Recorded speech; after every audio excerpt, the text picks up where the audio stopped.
Hello नमस्कार friends. आज खूप दिवसांनी सिस्वे फिनोलेक्स इंडिया आणि किंवा इन्फानाइट बीकम या कंपनीबद्दल माहिती म्हणण्यापेक्षा की थोडंफार बोलण्याबद्दल हा व्हिडिओ बनवलेला आहे.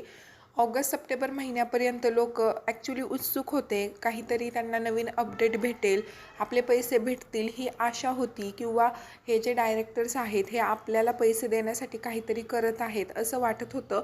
परंतु त्यानंतर अपडेट ह्या काहीच येत नाही आहेत. फक्त आश्वासनच त्यावेळेससुद्धा दिली जात होती, आता चालू करणार, मग चालू करणार, आत्ता पैसे मिळतील, 10,000 मिळतील.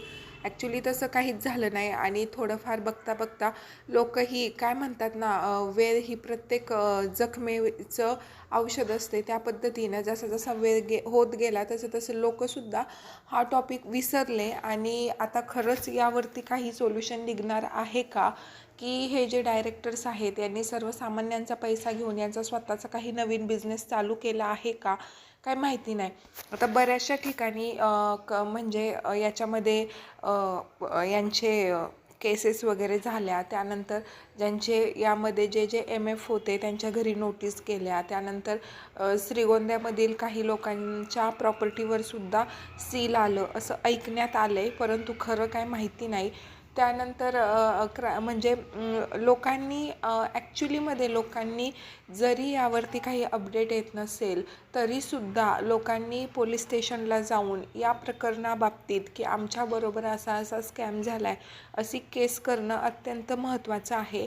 वेळ गेला म्हणून आता आपल्याला पैसेच भेटणार नाही असं मनाची सांत्वन करून यावरती काहीच ॲक्शन न करणं हा सुद्धा एक चुकीचाच मार्ग आहे. त्यामुळे ज्यांचे सुद्धा पैसे या मध्ये गुंतलेले आहेत त्यांनी केस करणं आवश्यक आहे. कारण जितके जसं की कोपरगावचा स्कॅम झाला होता, रत्नागिरीचा स्कॅम झाला होता, बरेचसे स्कॅम झाले होते, ते न्यूज चॅनलला दाखवण्यात आले होते.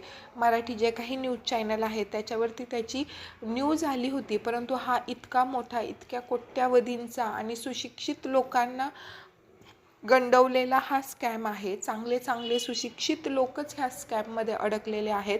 तरीसुद्धा सरकारकडनं म्हणा किंवा कुठल्याच स्तरावर याची दखल घेतली जात नाही आहे का असं दिसतंय. कुठल्याच न्यूज चॅनलवरती, कुठल्याच वर्तमानपत्रामध्ये, न्यूजपेपरमध्ये या स्कॅमविषयी थोडीसुद्धा माहिती किंवा थोडीसुद्धा क्लिप ही आलेली नाही आहे. एवढा मोठा घोटाळा असून मग नक्कीच हे वरती थोडेफार का ह्या वरच्या लोकांना पैसे देऊन गप्प बसवलं असेल, काय माहीत नाही.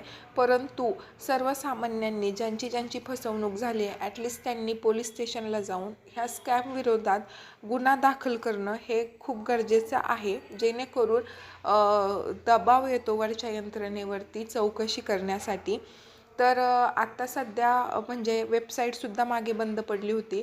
आत्ता ह्या 8-15 दिवसामध्ये मागच्या ती वेबसाईट चालू झाली आहे असं म्हणजे अपडेट आलेलं होतं. नवनाथ अवताडे मीटिंग घेतात, त्यांचा जो चॅनल काढलेला होता, टेलिग्राम चॅनल, यूट्यूब चॅनल, त्याच्यावरती ते दरवेळी हेच सांगताना दिसतात की तुम्ही पॉझिटिव्ह राहा, तुमचे पैसे कुठेच जाणार नाही, तुम्हाला पैसे मिळतील. म्हणजे ते आश्वासनच देतात आणि लाईव्ह येतात किंवा कधीतरी एखाद्या वेळेस छोटासा व्हिडिओ बनवून टाकतात. आता सध्या त्यांचं म्हणजे त्यांच्याकडनं ही माहिती येत आहे की आता वेबसाईट चालू केलेली आहे पुन्हा. आणि जे काही अगस्त मिश्रा आणि नवनाथ अवताडे यांच्यामध्ये वादावाद होती तर तीसुद्धा मिटलेली आहे. दोघांना एकमेकांचे म्हणणे म्हणजे मान्य आहे आणि त्यातून काहीतरी सोल्युशन हे देण्याचा प्रयत्न हे करणार आहेत असं असं असं ह्या सिस्पेवाल्यांचं किंवा इन्फानाइट बीकमच्या डायरेक्टर्सचं त्यांच्या मेन बॉडीमध्ये जे काम करतात त्यांचं लोकांना सांगण्यापुरतं हे म्हणणं आहे.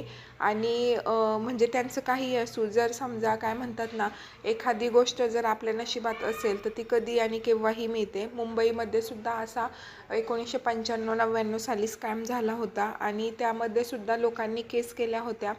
केस केल्यामुळे त्याची चौकशी झाली, कोर्ट कचेरी झाली आणि त्यानंतर तब्बल म्हणजे 5 की 6 वर्षांनंतर ते पैसे जे आहेत ना, ते ज्यांनी ज्यांनी गुंतवणूक केली होती आणि ज्यांनी ज्यांनी केस केली होती त्यांना ते पैसे दिले होते. त्याच्यामुळं तुम्हीसुद्धा जर तुमचे पैसे अडकलेले असतील याच्यामध्ये, तर एक प्रयत्न म्हणून आपल्या हातात जेवढं आहे तेवढं करायचं म्हणून ह्यांच्या विरोधात केस मात्र नक्कीच करा.